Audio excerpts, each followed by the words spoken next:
అమరావతి వేడుక అష్టమార్గాల్లో చేరిక మూడో వారంలో పునఃప్రారంభోత్సవం హాజరు కానున్న ప్రధాని మోదీ రాజధాని అమరావతి నిర్మాణ పనుల పునఃప్రారంభోత్సవానికి ప్రధానమంత్రి నరేంద్ర మోదీ ఈ నెల మూడో వారంలో వస్తున్న సందర్భంగా జిల్లా యంత్రాంగం సభాస్థలికి చేరుకోవడానికి 8 మార్గాలను గుర్తించింది.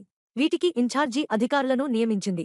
వెలగపూడి సమీపంలో రాష్ట్ర సచివాలయం వెనుక ఉన్న 250 ఎకరాల్లో ఏర్పాటు చేయనున్న సభావేదికకు చేరుకోవడానికి గుర్తించిన మార్గాలు 1. విజయవాడలోని గొల్లపూడి నుంచి కృష్ణానదిపై కొత్తగా నిర్మించిన వంతెన మీదుగా సీడ్ యాక్సెస్ రోడ్డుకు చేరుకుని హైకోర్టు రోడ్డు మీదుగా ఈ 6 మార్గం ద్వారా 2. విజయవాడ నుంచి ప్రకాశం బ్యారేజీ మీదుగా కరకట్ట సీడ్ యాక్సెస్ రోడ్డు N10 మార్గం ద్వారా చేరుకుంటారు. 3. విజయవాడ నుంచి వారధి భరతమాత విగ్రహం ఉండవల్లి కృష్ణాయపాలెం మీదుగా విట్కూడలికి చేరుకుని పార్కింగ్ ప్రాంతం వరకు 4. మంగళగిరి డాన్ బాస్కో నుంచి ఎర్రబాలెం మీదుగా కృష్ణాయపాలెం ఈ 8 రోడ్డు ప్రారంభ మార్గంలో విట్కూడలి నుంచి పార్కింగ్ ప్రాంతం వరకు 5. మంగళగిరి నుంచి నెడమర్రు కురగల్లు మీదుగా పార్కింగ్ ప్రాంతానికి 6.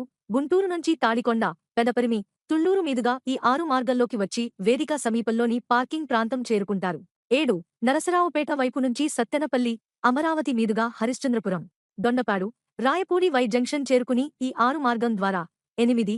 విఐపి మార్గం ప్రకాశం బ్యారేజీ వద్ద లోటస్ మీదుగా కరకట్ట మార్గంలో ప్రయాణించి సీడ్ యాక్సెస్ రోడ్డు N9 మార్గం ద్వారా వెలగపూడిలోని చర్చి సెంటర్ మీదుగా చేరాలి.